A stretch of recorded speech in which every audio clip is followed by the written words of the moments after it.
I sat there at the house after the storm passed by. And if you didn't see it about 2 or 3 o'clock yesterday afternoon, it looked like we were going to have a severe storm here. They did in a lot of places. There are plenty of churches across the Midwest this morning that are not able to gather together and worship God because the tornado took out all the churches and all the house trailers and left all the honky-tonks in the saloon. And yes, what happened? Well, anyway, my wife and I sat last night and watched The Longest Day. I don't know whether you've ever seen it or not. I have seen it 2 or 3 times, maybe even more than that. But it is a movie that should be shown time and time again because it's talking about how close that we came to having a dictatorship controlling the world. Only a few things that kept Hitler, Mussolini, and Tojo from controlling the entire world. And as we sat there and watched it, it was quite meaningful, more meaningful than probably the first time that I saw it. It was meaningful because my wife and I have had the privilege of being there 2 different times. We were at Normandy on the 50th anniversary, and we were back again on the 60th anniversary. I've told you the story before, how that we went to the museum there in Cannes, C-A-A-N, France, and they have all of the original, not all of them, I mean all the pictures they show are all original. They're not any actors. There are literally tens of thousands of Americans and British and Canadians and Frenchmen and some other that invaded the beaches of Omaha and Utah and Gold and Swart and Juneau, and several thousand of them were buried in the cemetery that we had the privilege of walking through on at least 2 different occasions. But whenever we were in the museum there at Cannes, they were having a Canadian gathering of the Canadian soldiers that had fought in Normandy, and my wife had the privilege of having her picture taken. I think one of them was a general and the other a colonel. They were actually there. They were part of the invading troops that were in that wave that came to try to free Europe from a deadly dictatorship. They told us the story firsthand.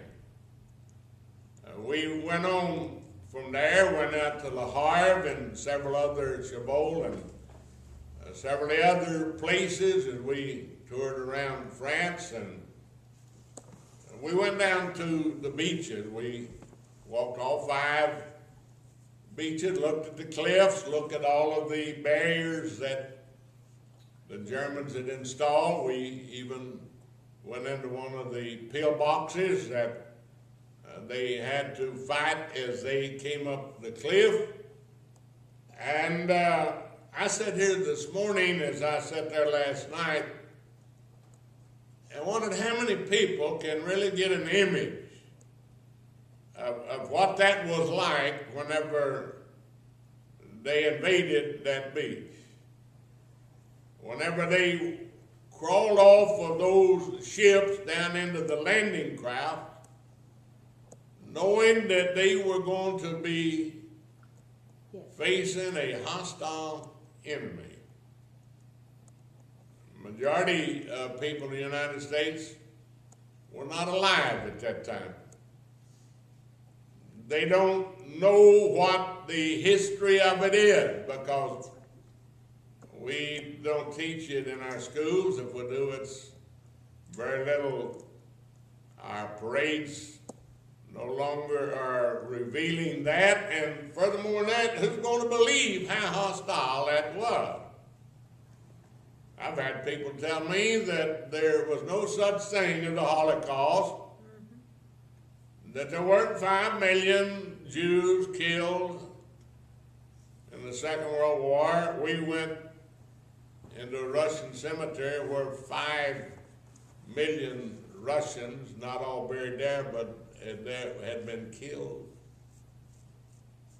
Now, I can believe what happened there because we talked to eyewitnesses. We talked to people that were there.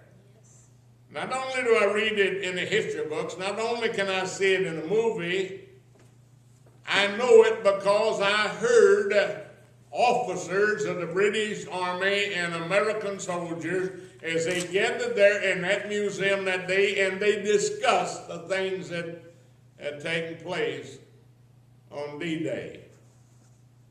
I was selling papers on the street corner in Lubbock, Texas, and it was extra, read all about it. They have invaded Europe.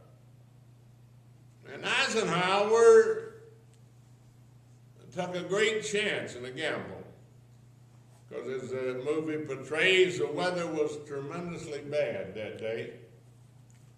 Had they not taken that gamble, we might be experiencing a different kind of life here in the United States of America. Oh, we're invulnerable. Not really, but whenever you see it from eyewitnesses, well, how can we believe what they said? Well, they had all kind of medals on their chest. Some of them had scars on their body. Some of them were crippled. And they related how that many of their people that they served with died on that beach to protect what we neglect. We don't neglect it intensely. These pews are not empty because of intentionally, but it's because we don't really believe. I'm talking about the American people. We don't really believe we could lose our liberty. We don't really believe that we could have our Constitution set aside and become a people that were free, that become in bondage. Mark the 16th chapter. Mark the 16th chapter, beginning with the first verse. When the Sabbath was past, Mary Magdalene and Mary, the mother of James, and Salome had brought sweet spices that they might come and anoint him. And very early in the morning, the first day of the week, they come unto the sepulchre at the rising of the sun. And they said among themselves, Who shall roll us away the stone from the door of the sepulchre? And when they had looked, they saw that the stone was rolled away, for it was very great. And entering into the sepulchre, they saw a young man sitting on the right side, clothed in a long white garment, and they were affrighted. He said unto them, Be not afraid, or frightened. You see Jesus of Nazareth, which was crucified. He is risen. He is not here. Behold, the place where they laid him. But go your way, tell his disciples and Peter that he go up before you into Galilee. There shall you see him.